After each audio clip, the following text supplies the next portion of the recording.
This month we visit Kuala Lumpur in the ASEAN Regional Scam Summit. We've been talking about scam centres. We now want to pivot a little to what we call the invisible tether, that we're talking about all the challenges around scam centres and scam operations at an industrial scale, in the context of navigating ASEAN's strategic dependency. We've been asked to just clarify what ASEAN is. So this is the Association of Southeast Asian Nations. This is 11 nations: Brunei, Cambodia, Indonesia, Laos, Malaysia, Myanmar, the Philippines, Singapore, Thailand, Timor-Leste, and Vietnam. Thank you. And at those summits, you do see other countries like South Korea present as well. It's a really good hub and really important place to go and actually talk to people on that side of the world. So we've been talking about this strategic dependency on Western digital infrastructure. Emily, as we head into the ASEAN region, we find itself at a critical crossroads of digital sovereignty. While Southeast Asia is home to one of the world's fastest growing digital economies, what we call its foundational plumbing, the domain names, cloud hosting, the core software protocols remain heavily anchored in Western infrastructure. Would you agree? I would agree. There's an interesting blend. There's also a diverse picture across the region. So, if you compare the economies of Laos or Cambodia to that of Singapore, you've got, it really is a high contrast area. Both geographically and digitally, and economically. You're also seeing, so what we did was looked at the global signal exchange data from that geographical region and those individual countries. And first of all, I'll just caveat with what I'm saying is, of course, we're seeing in the global signal exchange, we have 1.2 billion threat signals across the world. Those do have a geographical bias compared to, who is providing the data and in what quantity. So we don't pretend that we're seeing everything. But I think it's an interesting snapshot to reflect on. And first of all, the outlier in a way is Singapore, because small, wealthy, highly regulated country, but the digital reality is that across that ASEAN region, Singapore has the most threat reports, and that's because they're heavily tied to cloud providers like Alibaba and Cloudflare, and the scam compounds, the scam industry across the region is making very rational business choices to use high-performance international players, and Singapore is a convenient hub to do that. But if you look across, there's also sort of specialisation, like the Philippines. We're seeing a sort of hybrid a SIM farm model. So the Philippines has a unique sort of physical scam ecosystem, very tied as an evolution to the to the gaming, Philippine offshore gaming operators, POGOs, that have sort of become established in that country.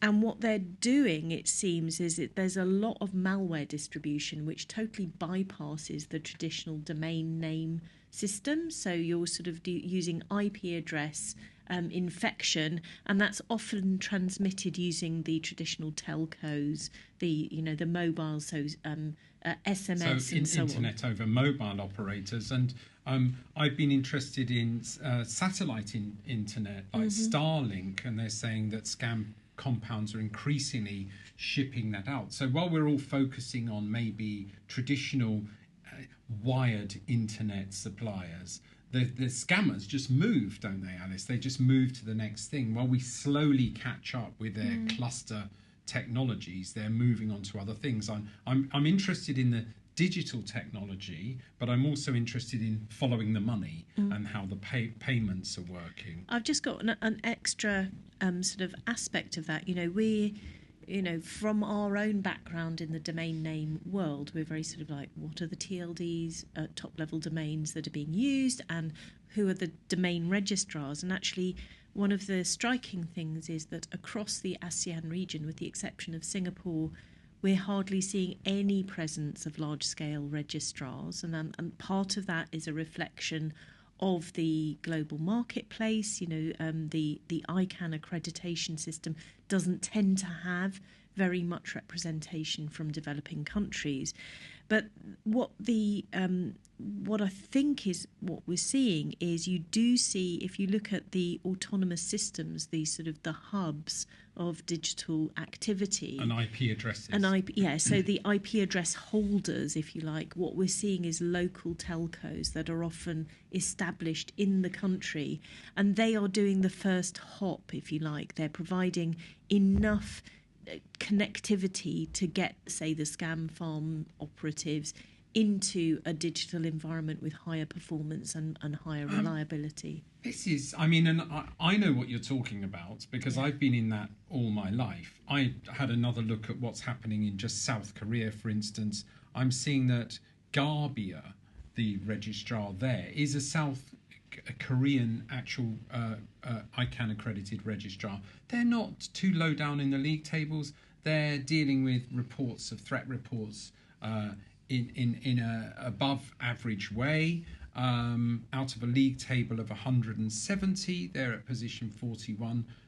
Phishing, you buck the trend with them. Phishing is the predominant report over malware and things like that. But when you look at Malaysia, you've got two American registrars there. Well, one in the USA named Silo, which is very low down in the league table, meaning they attract a lot of threat reports.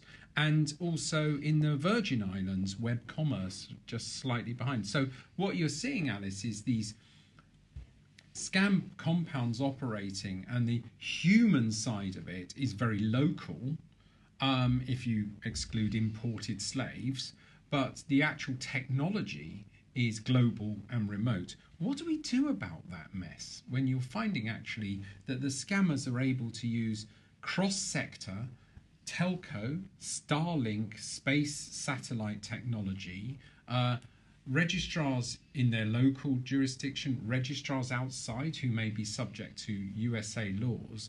This is a field day, isn't it, for scammers? I spoke to a chief superintendent at the Metropolitan Police as part of our research, and I was talking to her and I was like, well, don't you think, if we extradite scammers for, internationally, let's imagine you had all the money, all the resources in the world, what would that do? Would it fix anything? And she was like, no, because that's one person, and even if you raid a compound, another one will just pop up, or there's so many of them. So what we've really been advocating for in our research is a safeguarding model, because that's, in the UK, child abuse exists. And obviously it's not like we're not doing anything. It's not like we're not trying to find child abusers and, have the law enforcement system do what it's meant to do. But it's sort of like the current model of fraud support for victims is stuck in the past. It's stuck in the 1960s. There's been reports from the sort of the police commission that say, it's a 1960s model of policing trying to deal with 2020s industrialized stuff. On that point, should we, is hard policing working or going to work if we just do it faster and better, or should we move towards what Alice is calling the sort of duty of care in policy making, where platforms actually are being asked, and platforms, internet providers, telcos, and we'll come on to banks as well in a second as our last part of this topic.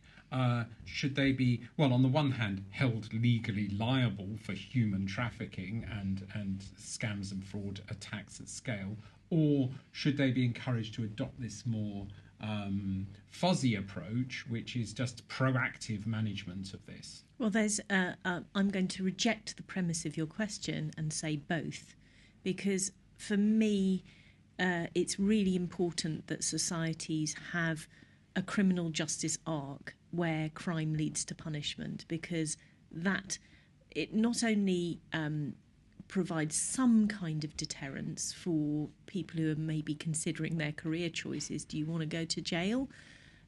It also projects to the rest of society that this is a problem that's taken seriously and that there is accountability for transgression. If there's no accountability, then a sort of a corruption can just an insidious erosion of trust in society. Like they don't report because no meaningful action is taken. And that's just when you normalise crime in society, then you're losing. The other part of it is, I'm a very strong supporter of the concept of safeguarding and translating it into the fraud prevention area, because partly it provides a system of support for victims after they have been victimised, whereas at the moment most of the interventions are aimed at preventing them from being victimised and then blaming them afterwards. But it also, inherently in it, is a whole of society type of approach where little snippets of information join up and everybody is on the front foot to say, well, I'm playing my part. I think the last aspect that needs to happen is a designing out of vulnerabilities. You speak to the police and they're like, "There's no good. It's no good. You can't arrest your way out of this problem. You need to design out vulnerabilities." You speak to industry and they're like, "What we need is arrests." And so actually you need to do both, because it's too easy at the moment for unlawful actors to exploit lawful infrastructure as the digital infrastructure for scamming. Emily, in the Global Signal Exchange, we're all over internet industry vulnerabilities. That's a passion project of ours. We've been looking at vulnerabilities which are considerable in the supply of domain names, in the supply of IP addresses, in hosting provision. Let's go to the other end of the spectrum, the cash. Let's follow the money. We were talking to a senior executive in a large payment gateway provider the other day, and he said the transfer of assets from what they call fiat bank accounts into crypto and back out of crypto into fiat is almost untraceable. There's no way of tracing that. Isn't that just a bank of criminals?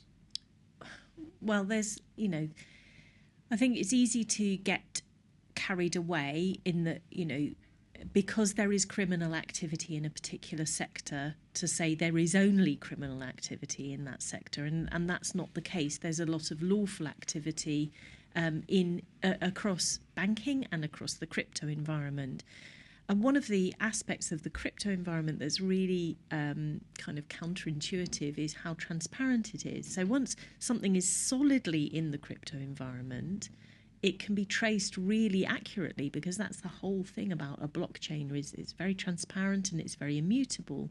But it's the mixers, it's the fact that, you get something going into that environment and then being spread across numerous different things, and then onward, we're hearing there's movement going on, and then that just creates a kind of spaghetti bowl of complexity. And we've been hearing a lot of that in other sectors like malvertising, where the problems are with the resellers, the indirection, you're not really being able to identify who is actually advertising. Yeah, you've got these really highly mediated channels where the different resellers in there, who are all making margins, don't want to be cut out, and so they don't actually want the upstream providers to know, and they don't want their clients to know who is the real provider, because the clients will just cut them out and go straight to them.